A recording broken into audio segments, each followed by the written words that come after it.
Scotland for round 3 of the REIS Gat-Connected Asphalt Rally Championship. It all kicks off tonight with a taster of a town stage, just 1.2 miles, and that'll be run twice before the competitors tackle the Scottish borders tomorrow. 8 more stages there. Will Melvin Evans be able to make it a hat-trick in these first 3 rounds of the championship?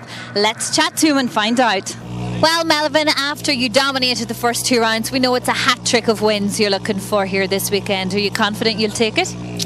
I don't know, because to be fair to some of these other boys, they've been here the last 2 years. I haven't done it for, I think, about 3 or 4 years, but the plan is to have a good attack. This town stage tonight is just something for the spectators, which will be good, but then the proper stages start tomorrow, so we're going to give it our best shot, to make it 3 in a row. How technical are those stages for tomorrow? The first stage, Abbey St. Pathans, I think, that's a good stage. A lot of others, there's a lot of fast top end speed, so I think we won't be able to pull massive time out there, but we've got to have a good go and try our best.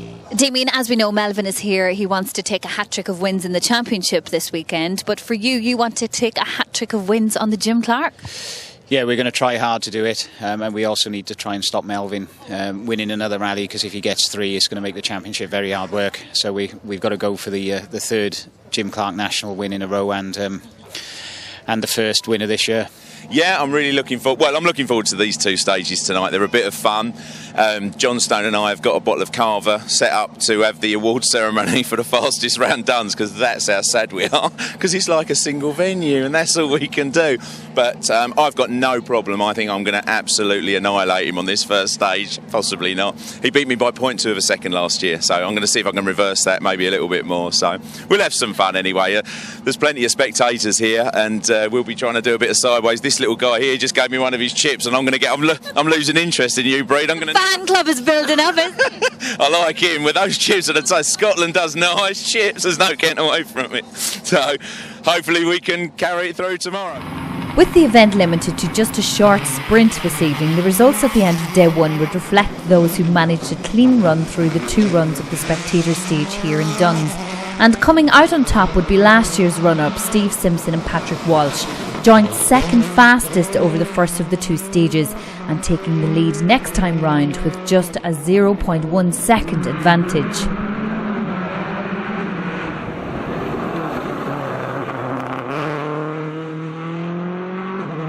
With the good result on the last round still in their minds, John Stone and Rob Fagg would set out to do the same here at round 3. Joint 2nd fastest with Simpson on stage 1, but they remain in 2nd on stage 2 as Simpson pulls out that very slim lead. It would be all smiles at the end of stage 1 for John Indry and Janice Moore as they record the fastest time and for a short while can call themselves rally leaders. But sadly, the smallest of mistakes is all it takes to lose the lead, as they have a little moment mid-stage and drop down to 3rd, just 0.7 seconds off the lead though. Hairpin right, 150. Long back 3 left, clip, 350. Long 3 right, clip. Go on, John. 40, 4 left. Sudden, square left. Last year's event winner Damien Cole with EURIG DAVIES alongside would be looking to repeat that victory this weekend and put a maximum point score on his championship results for the first time this season. It was looking good so far, as there was less than a second separating the top 4 at the end of day 1. In comparison to the extremely close times in the top 4, it would be over 6 seconds back from the lead for the Skoda of Robert Barble and Stuart Luden in 5th. However, the car wasn't expected to be matching the times of the WRC cars on the fast straights, and the pair are happy to end day 1 with the lead in their class at least. A return to the championship after missing the first 2 rounds for Simon Major and Brian CAMMACK, this time with a few changes to the car to comply with the new tyre width rules on the Escorts, and the changes didn't seem to slow the pair down too much. 6th fastest on the opening 2 stages, and they take the lead of the Millington Escort Challenge 2. For James Belton and Mark Glenister in the Impreza, it would be less than a favourable seeding to start the event, but it could see the pair held up as the stages move out to the Scottish border lanes. For now though, they lie 7th overall. It would be a good start for Simon Chapman and Tony Graham in the Metro as they end day 1 in 8th place, but their luck would run out before the start of day 2 when the clutch on the car failed at the start of the day. Proving that a rally can be lost in these short stages were Melvin Evans and Ali Davies. The pair spin on the first corner and slip down the results to 21st after the first stage. Luckily, the difference between that place and the rally lead was only 11 seconds, and over stage 2 they make up some time and climb back up the results to 9th overall, 9 seconds off the lead.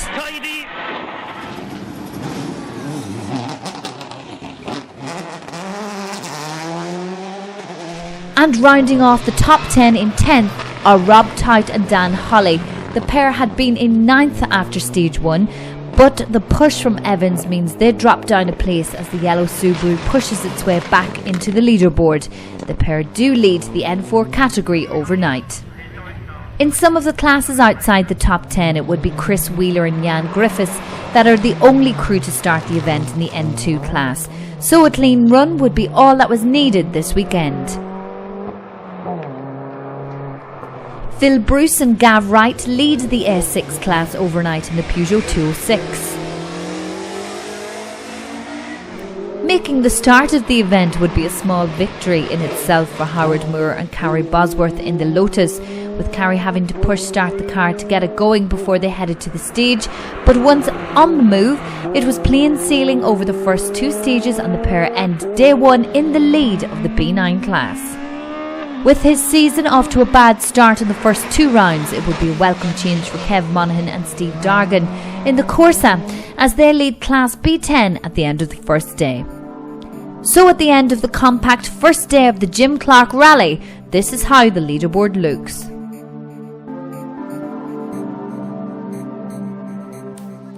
Well, before the action kicked off here in Duns, we caught up with John Indry on the shakedown stage and got an insight into his office in the Darien T90.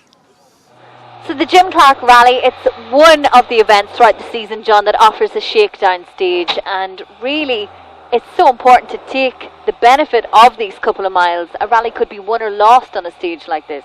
100% Breed. I mean, we've already learned 3 or 4 things in the 3 goes round that I've just done with Janice, so it's all really worthwhile as far as I'm concerned. This is a little bit of fun. I'm going to slow down on the muddy bits, but hopefully you enjoy it. Go on, count me down, Brady, if you like. We'll give it to you. 5, 4, 3, 2, 1. Take it away, Tom.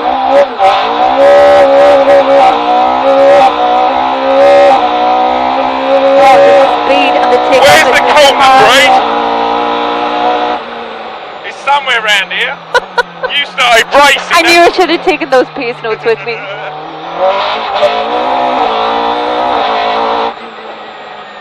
Wow.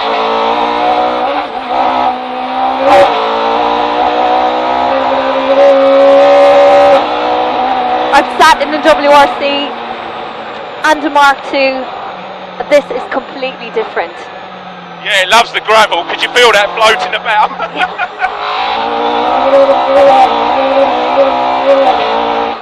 Right, I can't remember where the corner goes here, so we might like to slow down a little bit.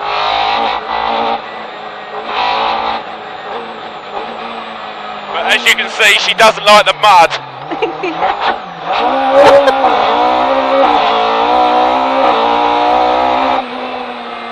There's a Farmer Giles here and it's all muddy, so I'm going to just slow down a little bit here. Yeah, Farmer Brian's be nice.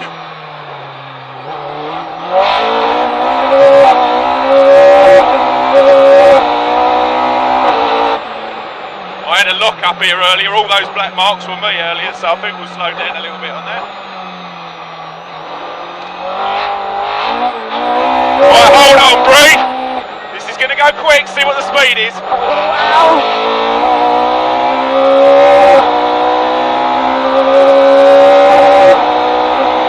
Oh, we're hitting 120 now, 130. Oh, Jesus.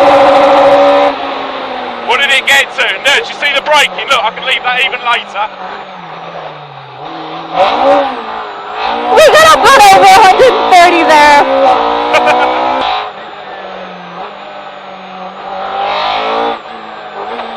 I can't really remember where this goes, if I'm honest. So. only like to remember the straights.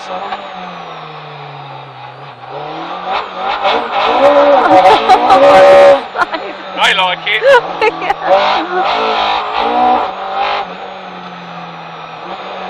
Right, little treat for you, Breed. I've never done this before. Couldn't quite get off the ground. I think the front wheels were off the ground. That was perfect. Hopefully you enjoyed that, sweetheart. Oh, it must be so entertaining as well for the crowds to watch. Well, you can see those guys just, we're doing no mile an hour, but the thing's wheel spinning and they're all shaking their fists. Yeah. They enjoy it, but that isn't the fastest way. You can see this car, what it does is on the straight wide bits, it picks up and go, doesn't it? I mean, that on these lanes, you just, if you outbrake yourself, you're going to hit something hard, so it's better just to be. But yeah, the car stops phenomenally well, doesn't it, on the stuff? So. Yeah. Well, I hope you enjoyed that. Yes, Thank we you very much indeed. Thank you for showing me inside your office, John. No worries. It was so beneficial to see it.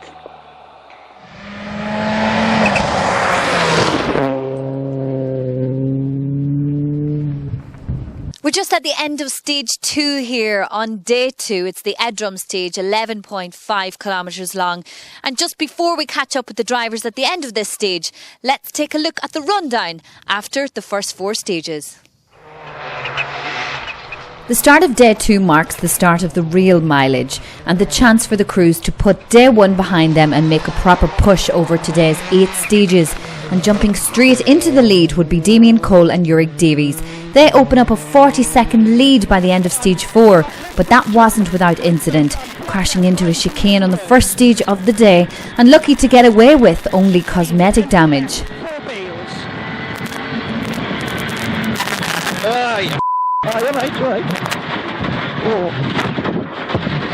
60. Flat left into flat right to press into flat left 200. Left 2, right 2. But Damien, a productive start to day 2 for you. You took the lead this morning. Yeah, we had a massive push on the first stage. I think we took a lot of time out of most people and 5 out of Melvin. And I think Melvin's had a problem in stage 4 because he's dropped behind Simon Major. Yeah, so you're still holding on to the lead? Yeah, having a really big push this morning. Unfortunately for overnight second place John Stone, this is the last we would see of him, not reaching the end of stage 4 after putting the Skoda Fabia WRC off the stage into a wall. We were on the end of stage 4 waiting patiently for all the drivers to come through. We noticed your absence. John, what happened? Just run out of talent, really, to be honest with you, Brid. Just went too fast into a right-hander and smashed into a wall. The car's not too pretty, but she'll fix. Much damage done to the car? Yeah, I think we bent a strut and broken the drive shaft, and it was undrivable, so we just had to pull in and hope we didn't slow too many people down. You'll be making use of the time now before the Midlands to get it up and back in working order? Yeah, I think we'll have to miss the Midlands. I think it'll be ALMC for us. Yep. This means that it's Steve Simpson and Patrick Walsh that take up that second place now. A familiar story to the battle for the rally lead last year between Simpson and Cole. But with 40 seconds to the leaders, it wouldn't be as close or as easy this time round. Fast now. 5 rights. 60. Do not lift up here now. Flat 2 right. 150 up. Nate. All the way. Flat 1 right of a bump into. Stay middle of flat crest. 150 up. Keep going. Flat 1 right of a bump, 80. Flat 1 right of a small crest, 60. Right of a small crest, flat 170. Flat 1 left, go on. Flat 1 left, long 400 down middle. Keep going, keep it going, keep going. Keep going, keep going. Yellow flowers, tight 2 left, long, 80. Tight 2 left, long, 80. And it goes again, it might nip it slightly. Bit more here. Square right plus now, square right plus. Steve, everything okay here? I think we've got an oil leak, so it's just smoking away. I don't know what's going on. Well, that could be costly when you have 2 more stages to do before service. We might not be able to get to do them, so we'll just have to have a look on the road section. Unfortunately for John Indry and Janice Moore, it would be game over before day 2 even started. The car catching fire in the morning refuel area and resulting in rally and possibly season ending due to damage to the rally car. Thankfully, although shaken, everyone walked away without serious injuries. So with all the drama on and off the stages this morning, it would be a move up to third for Robert Barable and Stuart Loudon in the Skoda, just 2 seconds behind Steve Simpson after stage 4. Well, Robert, how the stage has been going for you so far? Yeah, quite good. Just a little bit, the straights are a little bit too long, so we're on the limiter quite a lot. But no, apart from that, our notes are very good, so we're just very happy. Getting back into the groove again this season would mean a move up into fourth for Simon Major and Brian CAMMACK. After not competing at this level for a number of months now, it was looking like a great start for the pair. Yeah, I'm a bit slow on the first stage, but it was very, very slippy in there. A lot of gravel and water, so it dropped a bit of time to the WRC cars, obviously. I think that one probably suited us a little bit better, but still, again, there's plenty of slippy places in there. We lost our way a little bit towards the end of the stage, but we're still in it. I think Melvin's had problems, so we'll see. And for Melvin Evans and Allied Davies, it would be fifth, climbing their way up the results after their day one spin. But that wasn't without its drama. This hairpin mid-stage kicks back the steering in the Subaru WRC and dislocates Evans' shoulder. He loses over a minute while he clicks it back into place and completes the stage.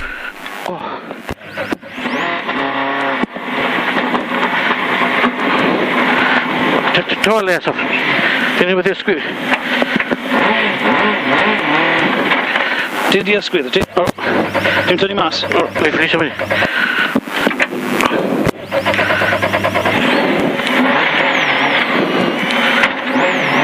Well, Melvin, that spin last night really cost you dearly, but the problems haven't stopped now.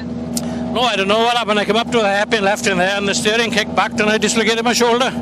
And I had no arm at all, so I had to pull in the side and I kept levering and pushing and it's gone back in now, I think. Hey, will you be able to continue today? It's a bit painful, but I'll keep going and see what it's like, you know. As they expected, James Belton and Mark Glenister were starting to lose a few seconds, catching cars ahead of them in the longer stages. But they keep moving up the results and lie in 6th place at the end of stage 4. It had been a disastrous start to the event for David Hardy and John McCulloch. A spin on the spectator stage around Duns puts them in last place overnight, but today was going much better. David, really your home territory this weekend? It is, yes, but things aren't just going our way. We're struggling with the gearbox last night and just trying to get into it this morning. Will you be able to get through the next 2 stages before service? Yeah, not a problem. It was the flat shift. We just disconnected the flat shift, so it's just normal now. The first championship outing for Alex Taylor and Calla Sharp in the unusual Subaru Forester was going well so far. 8th place over the first 2 stages of the day.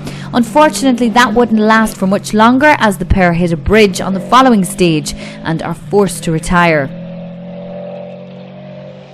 Having finished just outside the top 10 on day 1, it would be a mixed start to day 2 for Steve Cressy and Sam Collis.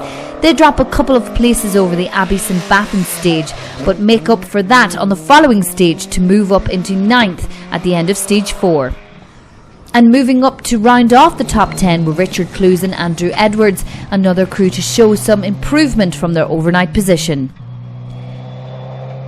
Unfortunately for Adrian Spencer and Mark Hewitt, it would be the end of the road on stage 3 as the engine expires on the Subaru. With 4 stages down, this is how the top of the results are shaping up.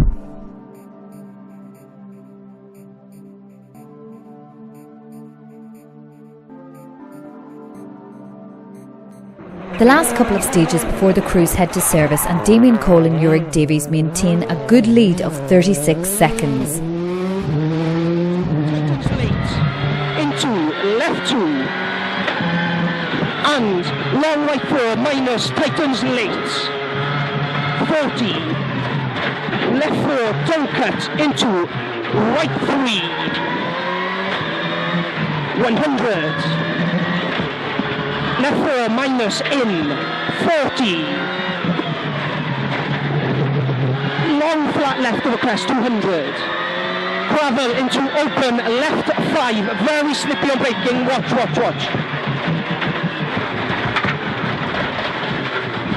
170, left 2 over mud, line 400,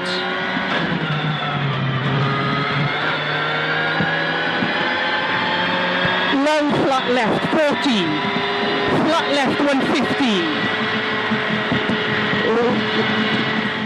Yeah, we've had a good run. Dropped off a bit on the last couple of stages.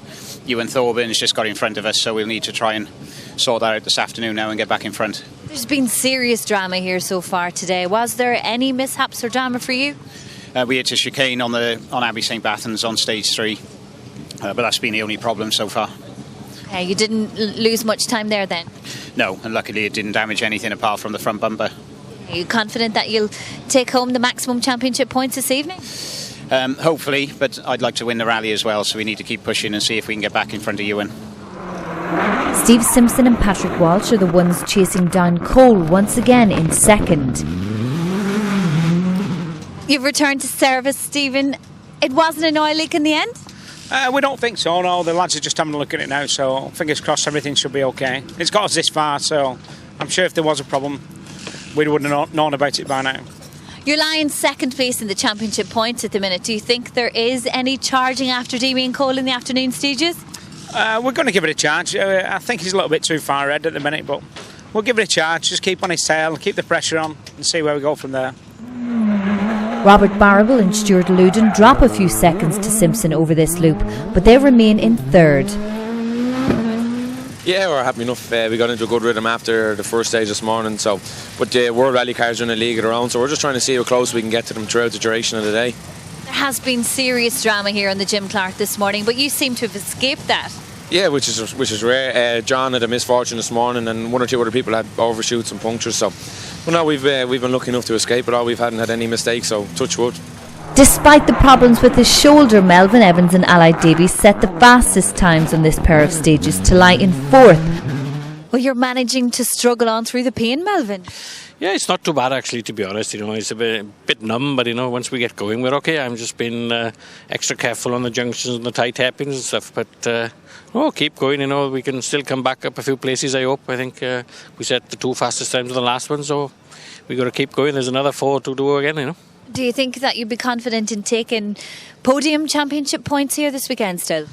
I think so, championship-wise. Hopefully we can get back in, into the top podium there. But it depends on the front. I think there's a bit of battle on with Damien and Thorburn or whatever. I think on the front there. But anything can happen in rallying, and I've learned that before. You just got to keep going.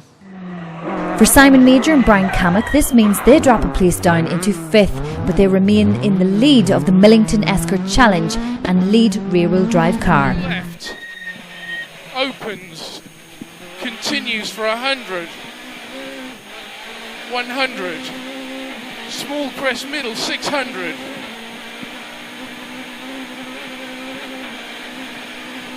Crest jump good. What's distance after this? Good, 300, slippy. Go on. 5 right, keep in. 60. 3 left. Stay middle and 2 right, 2 left, kink. 200 down. Bump dip. 300. Turn square left. Don't cut. And crest bump. 6 right, slippy. 40. No better man to have looking out for you than Mr. Millington, Simon. Oh no, he looks after me, bless him. He is pretty good to me, I have to say. I can't complain. Now, we've just got a very small engine oil leak, but it's nothing to worry about. I've been assured of that by Roy, so it's fine. We're going to carry on. Some good times for James Belton and Mark Glenister helped them keep hold of 6th place and the lead of the B14 class. Due to one stage running funny, we've now moved up running about 10th on the road, so we're not going to catch the people in front, so we can have a bit of a go now and see if we can catch Simon. That's the plan anyway. 7th was still as far up the results as David Hardy and John McCulloch could climb for now, still holding on to the B13 class lead too. Second in that B13 class were Richard Close and Andrew Edwards as they step up to take 8th place now. Pete Gibson and Josh Davison would round off the B13 class, 9th overall in the results, but unfortunately would retire on the next stage. And rounding out the top 10 at the end of stage 6 are Matt Beebe and Paula Winscoe in the MG. Stage 6 would see the end of Steve Cressy and Sam Collis as something breaks on the car and the pair are forced to pull over and retire before causing any further damage.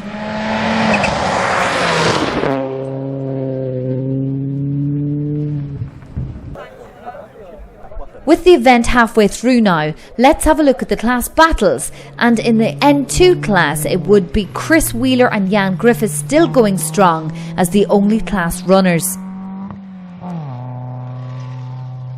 Rob Tout and Dan Holly have a healthy 5-minute lead in the N4 class in the Evo, with Julian Barnett and Andrew Smith the ones behind them in second. It would be a close battle in Class A6 with Alex Laffey and Jack Morton in the Fiesta, just edging out a small lead of just 13 seconds by the midpoint of Day 2. And it's the Peugeot of Phil Bruce and Gav Wright that take up second, dropping back from the class lead they held at the end of Day 1. Paul REIS and Mark Temple make a move into the top spot in Class B9 in the Vauxhall Astra. Unfortunately, it would be numerous problems for Howard Moore and Carrie Bosworth in the Lotus on Day 2, not least a 6-minute penalty when the pair got the split wrong in Stage 5. They drop into second in the class. In B10, it would be looking good for Kev Monaghan and Steve Dargan as they lead the class, with 2 minutes lead at this stage though. With Craig Jones and Nigel Hewitt close behind in second, 2 minutes a lot to make up in 4 stages, but anything is possible on the Jim Clark Rally. Class B11 was being led by the Skoda of Robert Barble and Stuart Loudon. Matt Beebe and Paula Winscoe in the MG would be second, 3.5 minutes off the class lead, while Chris Anderson and Chris Thurling would be close behind, just a further 9 seconds back in third place. Fastest of the Millington crews and leading the B12 class were Simon Major and Brian Cammack in the Escort, while Richard Felgate and Mark Mason lie 4 minutes back, second in the class.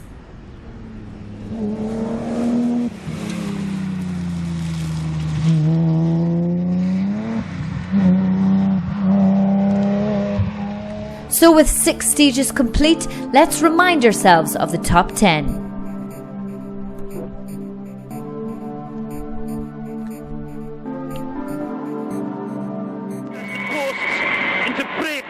Back to the overall results now, and this loop of stages would see the end for Melvin Evans and Allied Davies dropping down to 8th and deciding to call it a day before the last couple of stages. Puncture, 1 right through trees, 80, double caution, open 9 left. 2 open 9 left, 200. 2 left, okay.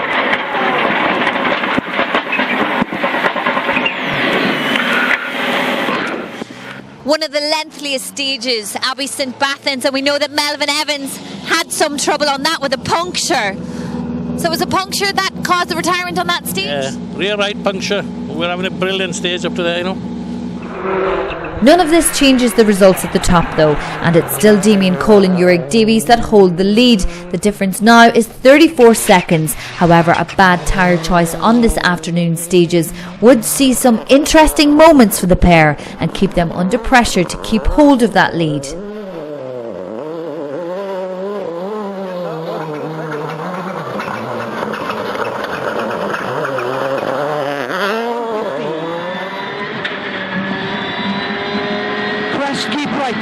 Left 3 tightens, flat right 115. Good in it. Right one in over crest 60. Slow left one. It's okay. Slow left one into right 4 minus through walls into turn right 6 through bales. Back on the concentration. Right foot 6. 40 flat left. 40 long right 2 and left 2 opens over jump. Into left 2, 40, long right 2, slippy, 80,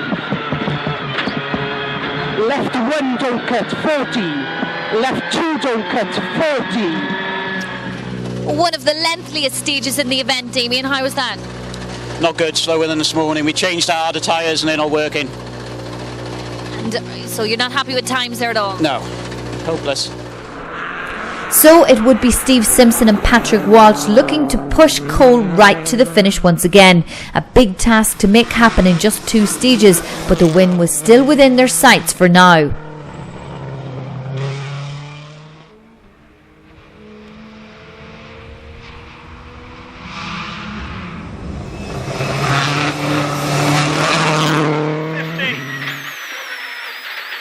Two left into, stay mid of a bridge into, 3 left, 3 left, 60, 3 left, don't cut, 80 uphill, flat 1 right long of the crest tightens, and watch a merge, flat 2 left long, flat 2 left long, 300, go now, go now, go now, go now, all the way up, all the way up, all the way, keep going, keep going, keep going, okay.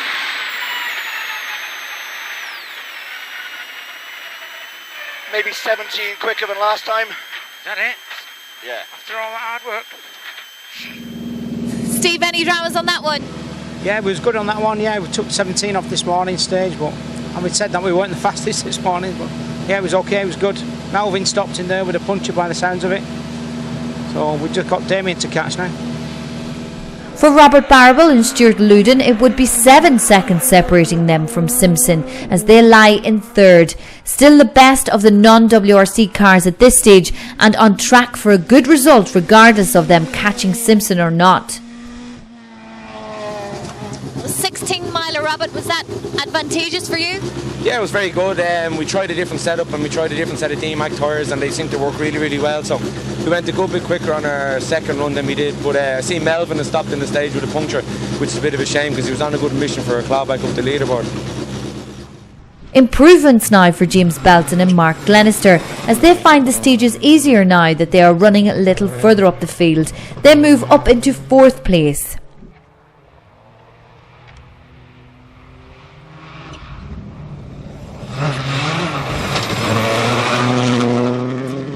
You seem to be crawling up the leaderboard rightly, James. Yeah, we're getting there slowly. We're not catching people now, so it's a lot easier for us. Before we were catching people and it was ruining our rally and their rally, so... David Hardy and John McCulloch gain a few places and move into 5th. Gearbox problems over the morning stages didn't seem to be causing any problems this afternoon.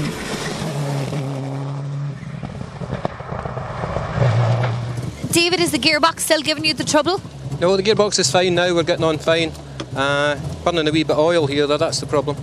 But I see Simon Major's off in there and Melvin stopped as well. Yes, a long stage, a couple of retirements, a difficult one. Yeah, very difficult, yeah.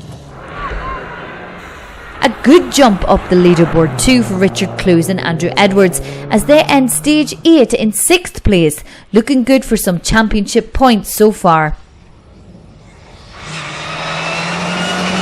Yeah, really good fun. We enjoyed it. Just went as fast as I can. So yeah, it was all good. And overall in the event? The event's fantastic. Yeah, it's good. New co-driver and some new notes. So yeah, it's good. All good. And the fastest of the 2-wheel drive crews now are Matt Beebe and Paula Winscoe in 7th. The Abbasid Bathon stage more about driving than top speed, so it was suiting the MG pair a little more than the other stages. Yeah, Abbey St Bathans, that's my favourite stage of the rally and it really suits the MG because we lose out to the escorts on the long straight, so I knew I had to put in a lot of effort in there to try and keep second place in Class B11. A good stage then to make time up on for you. Yeah, we've took 20 seconds out of our time this morning, so I don't know what I was playing about this morning, but yeah, really pleased with how we've gone through there, and that stage is just awesome. It's such a fantastic bit of road. Keep it up, just 2 stages to go. Yeah, we'll see you at the finish hopefully. With Melvin Evans finishing the stage, he lies in 8th until the time cards are handed in, which means for now it's 9th for Chris Anderson and Chris Thurling in the Fiesta. Suffering a few problems over the morning stages, this result wasn't going to come easy with 2 stages to go. Chris, how's the Jim Clark been going for you so far? It's been fine so far. We've split an oil cooler, but we've got 2 oil coolers on, so we've bypassed that.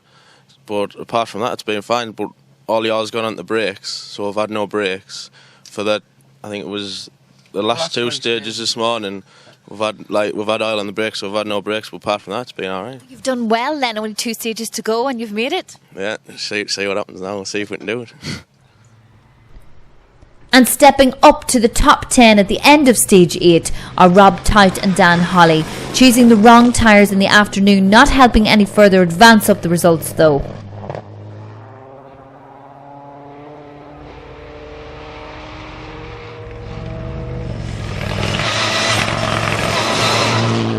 So with only 2 stages remaining, this is how the results look going into the final leg of the event.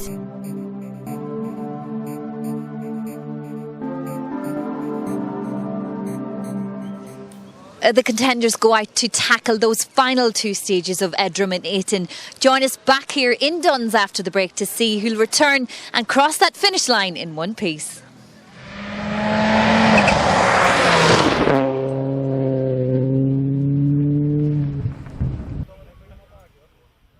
With the finish line in sight, let's have a look at the final class and overall results. In the N2 class, Chris Wheeler and Jan Griffiths managed to keep the car going to the end and take that class victory. No change in the N4 results as Julian Barnett and Andrew Smith end the event second in the class, with Rob Tout and Dan Holly taking victory by almost 10 minutes. With the close battle all day coming to an end in Class A6, it would unfortunately be second place for Alex Laffey and Jack Morton in the Fiesta. They lose out on the class win by just 2.7 seconds to Phil Bruce and Gav Wright in the Peugeot 206. Unfortunately for Howard Moore and Carrie Bosworth in the Class B9, they would retire on stage 9 when the engine in the Lotus decided it wasn't going to keep going any further. This leaves Paul REIS and Mark Temple to take the class victory that they gained over the previous stages.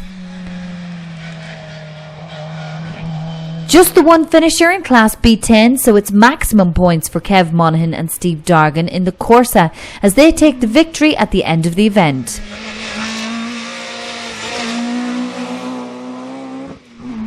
Problems for Simon Major and Brian CAMMACK mean a drop down into second in the B12 class, which means despite a few problems of their own, Richard Felgate and Mark Mason just about manage to get the BMW to the end of the event in the lead of the B12 class.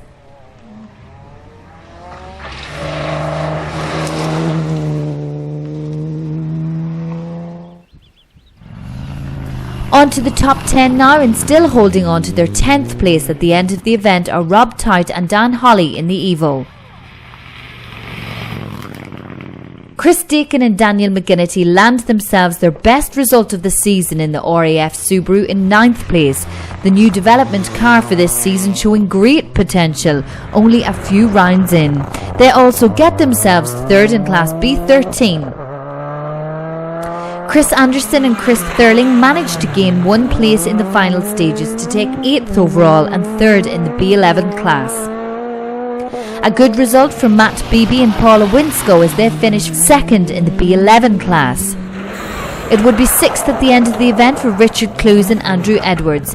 This spin on the final stage not affecting the final result, but was enough to show that anything could happen, even on the final stage. The pair finished 2nd in the B13 class with this result. Winners of the B13 class though, and 5th overall at the end of a difficult event, are David Hardy and John McCulloch, adding a few points to their campaign for this season. A great result on the first outing this season for James Belton and Mark Glenister as they take 4th overall in the Impreza WRC. It would be close at the top with only 41 seconds separating the top 3 at the end of the event, and for Robert Barable and Stuart Luden it would be the final step on the podium in 3rd place.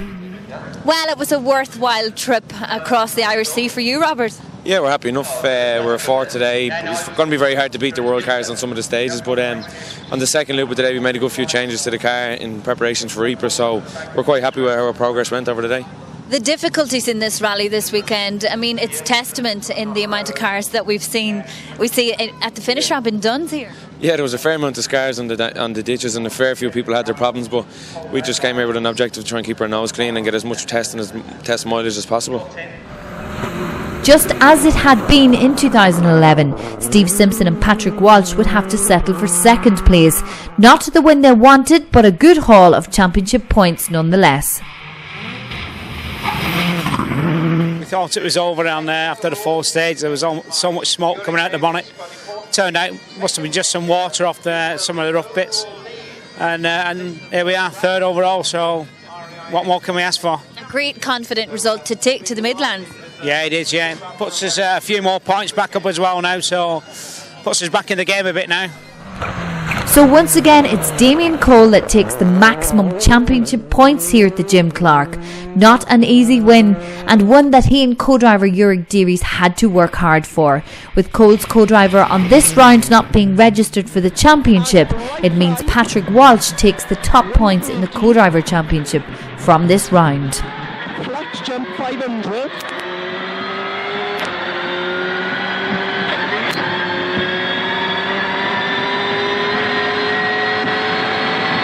Flat jump, keep right, 150. Flat jump, 200 over flat crests. Turn left 5, don't cut after green shed. Into right 5, cut. We've been saying it all day. It was a dramatic chain of events, but it's been good to you. You're now leading this championship. Yeah, we've taken maximum points, got there in the end. Couldn't keep up with Ewan Thorburn this afternoon. We tried some harder tyres and they didn't work, and once you take them from service you're on them for the rest of the day. And we had quite a few moments this afternoon where we managed to get it through in second overall and take maximum points. The Jim Clark Rally definitely proved that it provided so many challenges for all of the drivers. Yeah, there's a lot of people gone out today. John Stone went off. Melvin had a problem with dislocating his shoulder on a hairpin, and then he had a puncture. John Indry's car caught fire at the refuel zone, so it's all happened today. You must be content though that you've taken the lead. It's only the third round of the championship. Still a long way to go. Yeah, a long way to go, but at least we got a maximum score now, because if you want to win the title you've got to have at least seconds, but you need first really, so now at least we got one in the bag. You've done it. Congratulations, Damien. Thank you very much. Last over. Well, every rally has a story to tell, and the Jim Clark 2012 certainly had no shortage of drama. It's been advantageous for Damien Cole, who takes the lead now from Melvin Evans in the championship, which recommences at the Rally of the Midlands. See you soon.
So tactile.